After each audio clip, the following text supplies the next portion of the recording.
Thank you. Thank you, Metropolitan. I'm Father Jose from India, and greetings to you, all of you, probably most of you in Ukraine, but I heard Brian from UK, and I do not know your grace is in US or in Ukraine. So the question, in my mind, my training is in philosophy. It would be more generic. To begin with, I do not consider we are yet into a post-COVID-19. I have two reservations. One, the part I come from, India, it is still very alive. The cases are every day. So hopefully we have flattened the curve and it's less and less. Secondly, I do not consider COVID-19 so dramatically as if to human history pre-COVID and post-COVID. If we can compare to traffic signals, we are perhaps thought we are growing with green signal and we can continue the way we were going. So this is now orange. Wait. It's a crisis, and it's a time to rethink, to ask ourselves, who am I and who are we? What is the purpose of our life? And these are generic philosophical questions beginning with know thyself. And I would prefer to make emphasis on the role of ethics, because all the conversation so far, to the best that I heard, because I missed some of them because I have not switched on the translation section. It is on economics, politics, a bit of science. These are certainly necessary, but not sufficient for us. Economics is necessary, but we cannot take economics first and human beings and planets second. Politics is important, but yet the populist governments and the priorities that set, driven by market and money, is not good for human society. As Pope Francis said, we cannot go back to the old one, what you name as pre-COVID, and continue as if nothing has happened, only a small adjustment. No. As we listen to Greta Thunberg, species are being killed. As George Floyd said, I can't breathe. Human beings are suffering. Other species are suffering because of our economic, because of our politics, and because of our false notions of progress. So we need to revise and rethink, who are we? And we need to certainly emphasize science. There are no solutions without science. But again, science is not sufficient. Or at least the empirical vaccine will not be sufficient. Because there are other viruses, as Pope Francis says, narcissism or individualism, and the virus of indifference. And these will not be solved by the best vaccine Oxford can produce or any other place. We need the vaccine of human love, care, concern. And I would learn from Pope Francis on fraternity. We cannot be indifferent, learning from the story of the Good Samaritan. And day before, on Monday, Pope released another book, Dare to Drink. So I'm an optimist. We have lessons to learn, and how we would walk. I hope and pray we would learn lessons from that. And we will start responding to the poor and responding to the cry of the planet. So my interest would be more sensitivity and solidarity. beginning with poor. When I speak resources, the resources include emotional resources, spiritual resources, prayer, sacraments, did help. And prayer, whatever. See, I'm from India. The vast majority are Hindu, and the next one is Islamic. The good Hindus, the good Muslims, and good Christians, they received a lot of comfort and consolation from spiritual resources, perhaps even more than the economic resources. And these spiritual, including the Catholic Church and the churches and also other religious institutes, they were the people on the forefront of caring.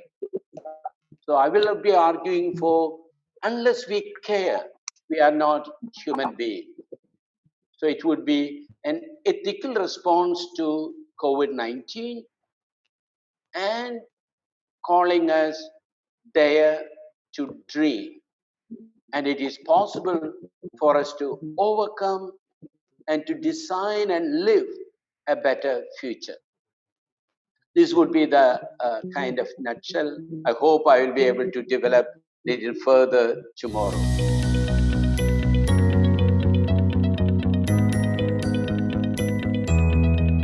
What we can give, whatever that we give that promote human life, a sustainable life.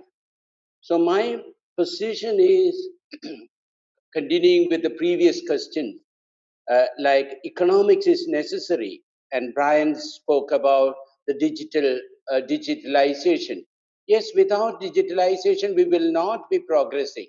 But at the same time, Europe and America, US, the digitalization is very high.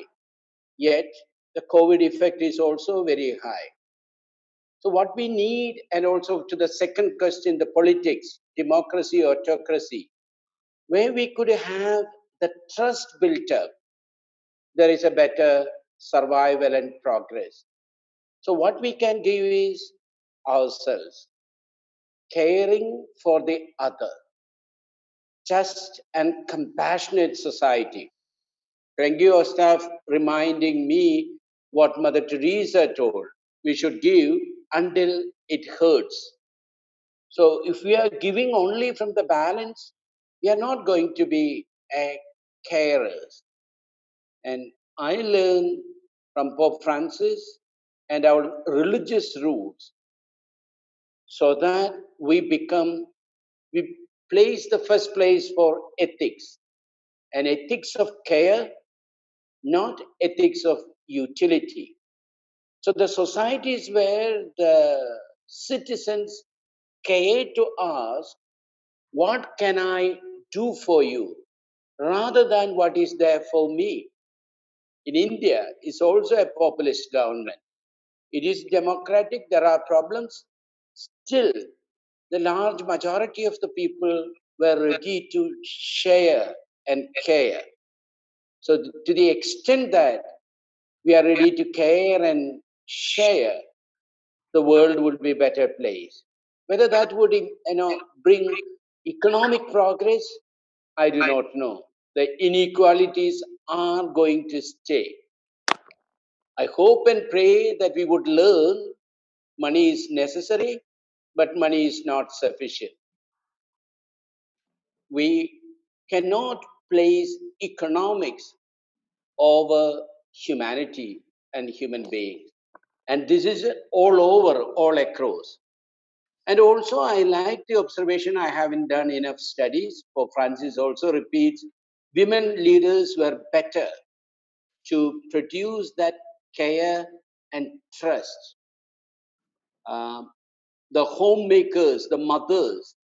So we need perhaps that feminine genius more into our everyday life, in politics, in economics, and also in the church.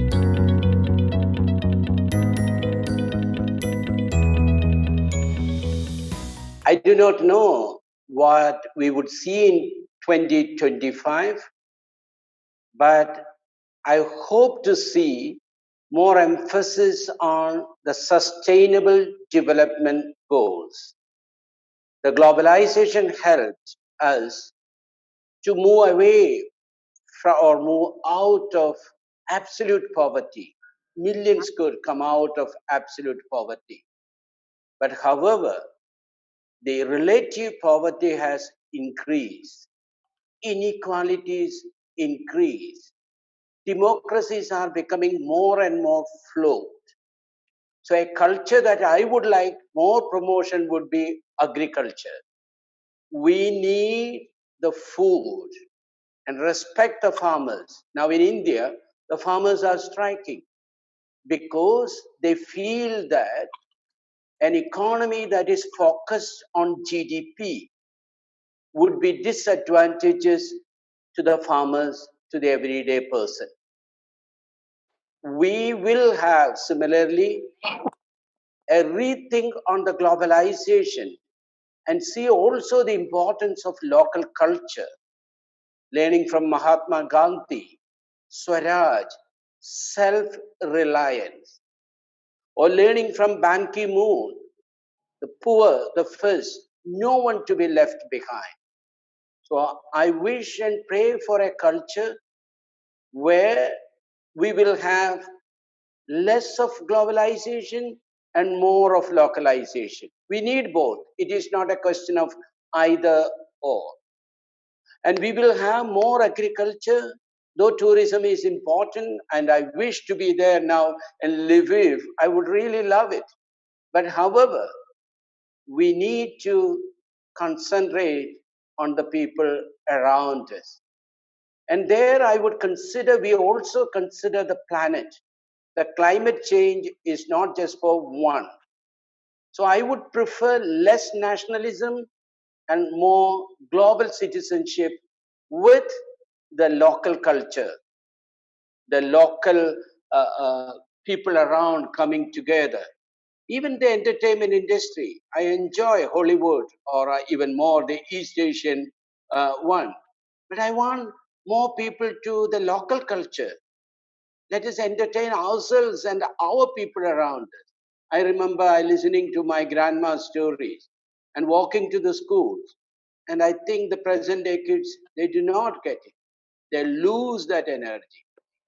And I wish families are once again placed at the heart of the societies, not nationalism, but the family spirit and caring for the other as an integral element of being human. So, as Pope Francis said, let's think about the new heroes who are ready to sacrifice their lives, our nurses and doctors, rather than the political. I wish and pray it is not going to happen that war industry and the weapons would be reduced. In India, it is heartbreaking.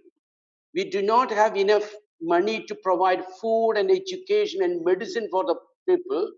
And we spent our money on buying weapons from France, America, Russia, and other European countries are fighting so that they will get a market share. I wish to see that war industry is immoral and we have more emphasis on human beings and planet. That's the 2025 I wish to see. More in the line of SDGs, where the religion, philosophy, and the local wisdom can join hands with. Thank you.